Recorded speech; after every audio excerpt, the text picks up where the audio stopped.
저쪽으로.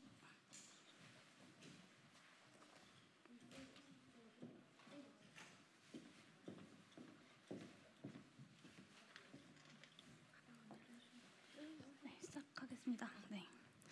네, 오늘 스토킹 처벌법 관련 기자회견을 시작하도록 하겠습니다. 저는 기본소득당 용혜인이라고 합니다. 오늘 여성의당, 기본소득당, 그리고 녹색당에서 함께 이 스토킹 방지법 제정을 위한 기자회견을 열게 되었습니다. 지난 20대 국회에서 관련 법안이 5개가 발의되었지만 결국에 임기 만료로 끝까지 법사위의 문턱을 넘지 못하고 5개의 법안이 모두 폐기가 되었습니다. 21대 국회에서도 남인순 의원을 비롯해서 스토킹 처벌법 관련 법안이 2가지가 올라와 있는 상황입니다. 저도 여성 의원으로서 그리고 스토킹 처벌법의 필요성에 공감하는 의원으로서 21대 국회에서 관련 법안이 빠르게 논의되고 꼭 제정될 수 있도록 함께 노력하도록 하겠습니다. 이제 기자회견 시작하도록 하겠습니다. 네, 첫 번째. 네.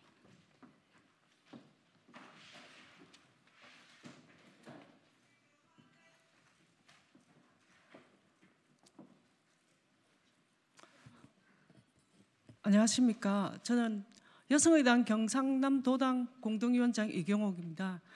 최근 창원 지역에서 여성 고깃집 여사장님이 10년간 스토킹으로 살해된 사건이 있었습니다. 처음에는 5월 4일 날 저희들이 그 보도를 접할 때는 불친절해서 살해했다 이렇게 가해자가 진술했는데 알고 보니까 10년 동안 이 여사장님을 수시로 괴롭히고 스토킹을 했다고 합니다.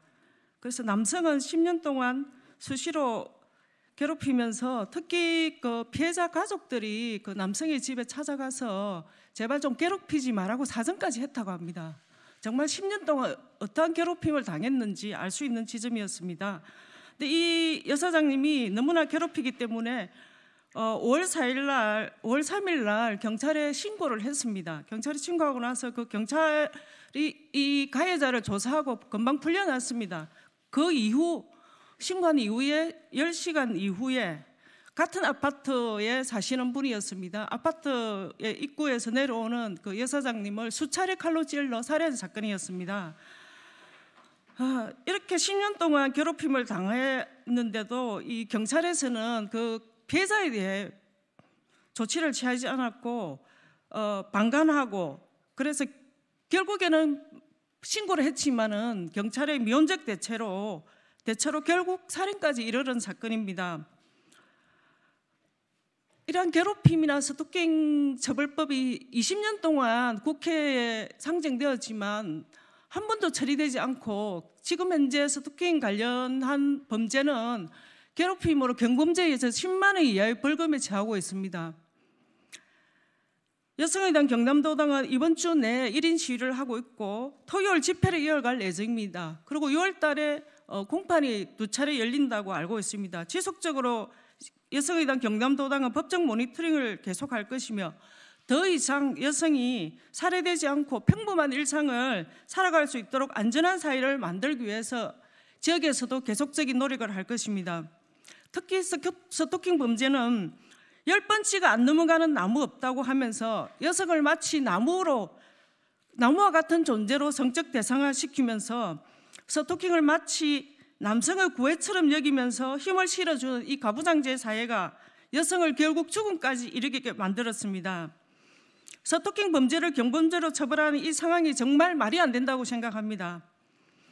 스토킹 처벌법 20년입니다. 아직도 상정되었지만은 이번 국회에서는 21대 국회에서는 6월 개원을 통해서 스토킹 처벌법이 상정이 아니라 반드시 제정될 수 있도록 해야 하며 여성 국회의원이 19%입니다. 여성 의원이 당의 당적을 불문하고 힘을 한데 모아서 제발 이번만은 6월 달에 꼭 처리해 주시기를 당부드리면서 더 이상의 여성의 살해를 막아야 할 것입니다. 감사합니다.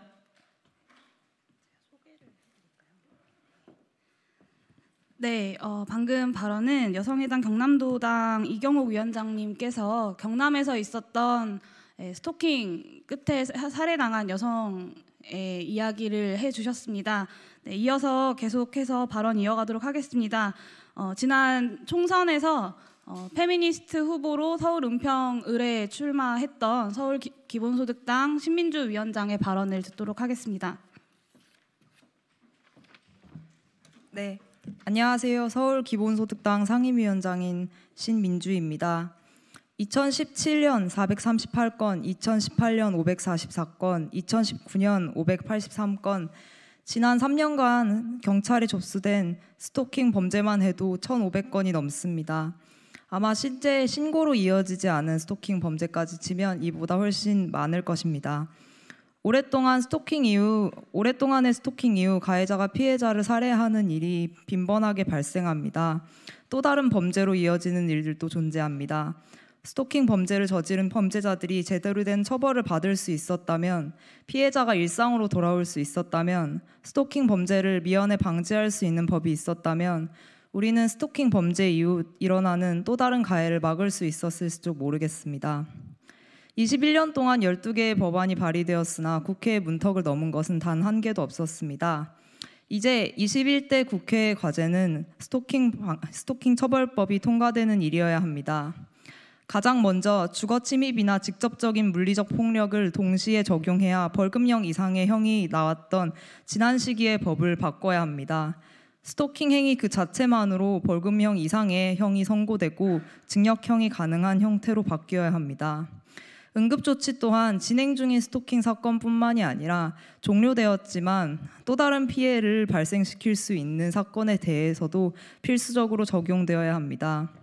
새로 제정되는 스토킹 처벌법은 온오프라인을 망라하는 행위나 언어에 대해 사각지대 없이 적용되어야 하며, 그렇게 함으로써 피해자의 관점과 언어가 최우선으로 고려되는 법안이 되어야 합니다.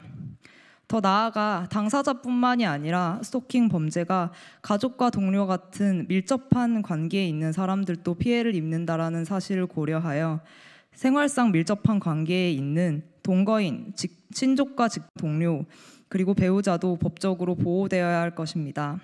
스토킹 범죄는 보복 피해가 빈번하게 발생하는 사건임을 고려할 때 재판과 수사 과정상 피해자의 신원관리 카드 열람을 금지시키고, 피해자가 일상으로 돌아와서 새로운 삶을 살 수 있도록 보복성 해고나 고용상의 불이익을 엄격히 금지하는 법안이 되어야 할 것입니다. 가해자는 감옥으로 그리고 피해자는 일상으로라는 당연한 상식적인 구호가 실현되기 위해서는 완전히 새로운 관점 속에서 입법되는 스토킹 처벌법이 필요합니다. 21대 국회가 여성의 목소리를 대변하고 모두가 안전할 수 있는 국가를 만들기 위해 스토킹 처벌법 제정을 우선적인 과제로 삼기를 촉구합니다. 감사합니다. 네, 제가 한 분씩 소개를 해드리겠습니다. 네, 청년 녹색당의 공동 운영위원장이신 김혜민 님에게 이어서 발언을 들어보도록 하겠습니다. 예, 안녕하세요. 청년녹색당 공동운영위원장 김혜미입니다.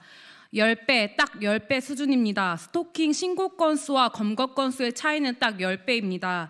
그리고 20년입니다. 스토킹 처벌법과 관련된 법안이 발의되고 폐기를 거듭해온 지 20회가 넘었습니다. 300명 국회의원 중에 스토킹 처벌법을 발의한 사람은 있었지만 진심으로 피해자의 삶을 이해한 국회의원은 얼마나 있었는지 묻지 않을 수 없습니다. 2013년 스토킹 범죄 처벌이 시작된 이후 검거 건수가 312건이었습니다. 6년이 지난 작년은 250건 정도가 확대된 583건이었습니다. 신고 건수는 이에 10배가 많은 5,466건이었습니다. 그러나 가해자가 가까스로 검거되었다고 하더라도 대부분 경범죄 처벌로 매우 가벼운 벌금형을 받습니다.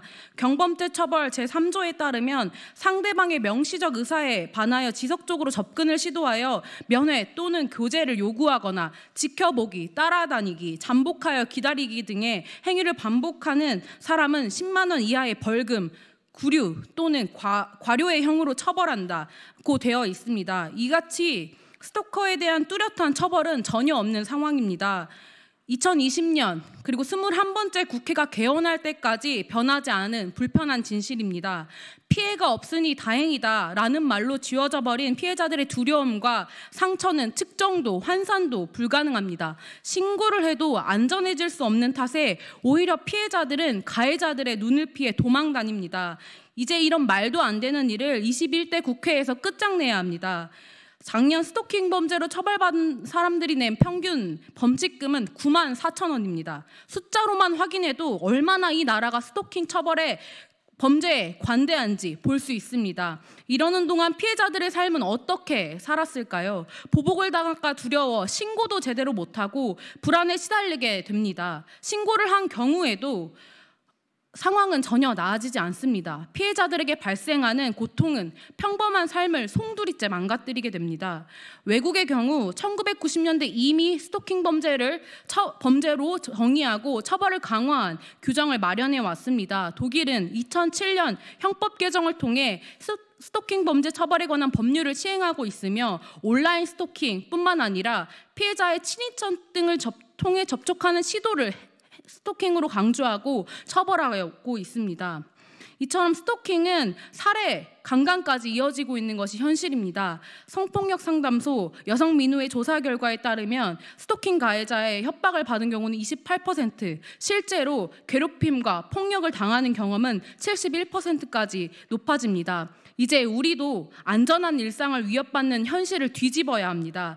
경찰의 초동 대응을 강화하고 실효성 있는 피해자 지원이 가능한 스토킹 처벌법을 제정하여 이제는 스토킹으로 고통받는 피해자들의 편에서는 국가가 되길 바랍니다. 21대 국회에서 스토킹 처벌법을 제정할 수 있길 강력히 요구합니다. 들어주셔서 감사합니다. 네, 마지막으로 여성의당 이지원 대표 발언 있겠습니다.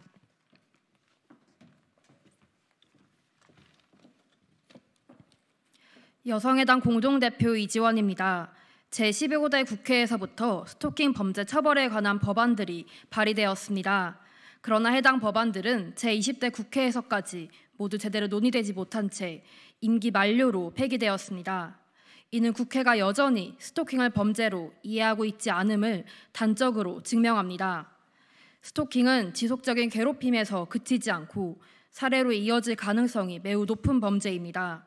지난 2013년 여성 교사를 상대로 한 살인사건, 2016년 여성을 상대로 한 가락동 살인사건, 2018년 여성을 상대로 한 왁싱샵 살인사건, 2020년 여성 자영업자를 상대로 한 창원 살인사건, 이 4사건의 피해자들은 모두 지속적인 스토킹에 시달리다가 끝내는 가해자로부터 목숨을 잃었습니다. 스토킹 범죄 처벌에 관한 법안이 1999년에 최초로 발의되었다는 것은 이전에도 수많은 스토킹 피해가 존재했다는 것을 의미합니다. 그러나 2020년이 된 오늘까지 국회는 스토킹 범죄 피해자를 보호하고 피해 상황으로부터 적극적으로 구제할 수 있는 법적 장치를 마련하지 못했습니다. 한국 최초의 여성의대 정당인 여성의당은 제21대 국회가 스토킹 범죄 처벌에 관한 법안을 적극적으로 입안할 것을 이 자리에서 강력히 촉구합니다. 2005년부터 스토킹 피해 사례를 수집하고 관련 특례 법안을 마련한 한국 여성의 전화에 따르면 스토킹의 범죄 유형은 크게 4가지입니다.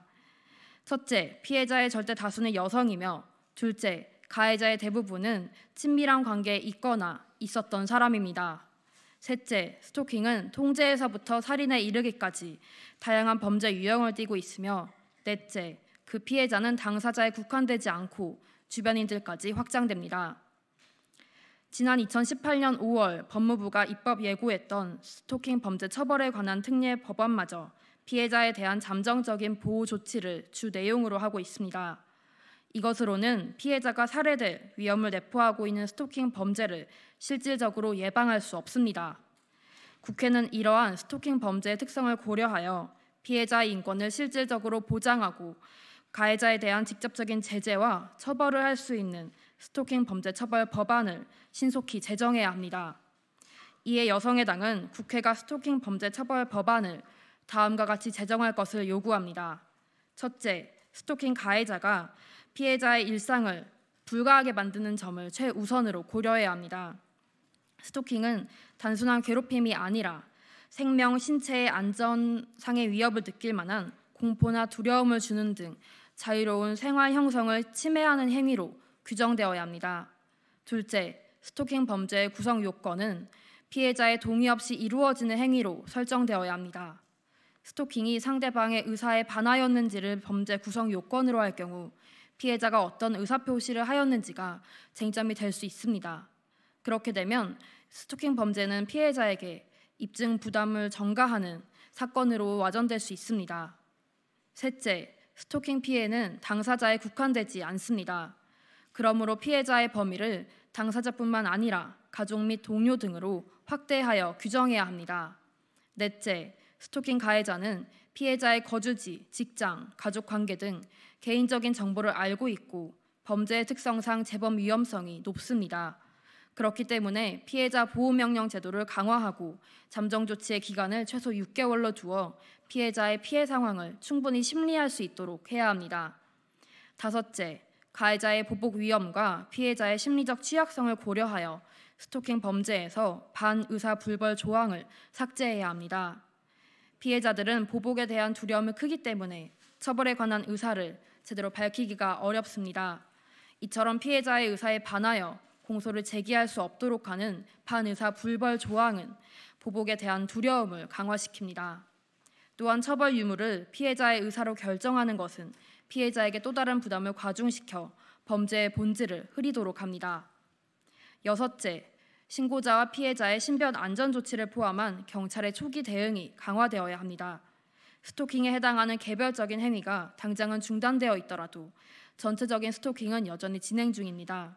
이를 고려하여 스토킹을 예방하거나 행위자를 저지하는 조치가 필요합니다. 그 과정에서 신고자와 피해자의 개인정보가 노출되지 않도록 해야 합니다. 또한 가해자가 데이트 상대, 배우자, 동거인, 가족 등 친밀한 관계에 있거나 있었던 혹은 상습범인 경우 가중처벌될 수 있음이 고지되어야 합니다.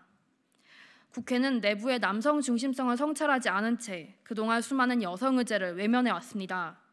그러나 여성의당은 여성이 완전하게 안전한 대한민국 사회가 구현되도록 정쟁을 아끼지 않겠습니다. 또한 여성의당은 여성의제 실현을 위해 당론을 초월하여 조직된 젊은 여성 정치인 연대와 함께 제21대 국회가 스토킹 범죄 처벌에 관한 법안을 반드시 통과시키도록 압박하겠습니다. 여성의당은 남성 권력으로 기울어졌던 국회를 여성들의 정치 세력화로 바로 세우겠습니다. 감사합니다. 네, 21대 국회에서 여성들이 더 이상 스토킹으로 공포에 떨고 폭력에 노출되지 않도록 빠르게 이 스토킹 처벌법을 비롯한 다양한 법안들의 논의를 시작해야 할 것입니다. 스토킹으로 목숨을 잃는 여성이 없는 나라를 만들겠습니다. 이를 위해서 빠르게 일을 시작하고 법안 논의를 시작할 수 있도록 상임위 배정과 원구성 논의가 원활하게 진행될 수 있기를 바랍니다. 오늘 기자회견은 이것으로 마치도록 하겠습니다. 고맙습니다.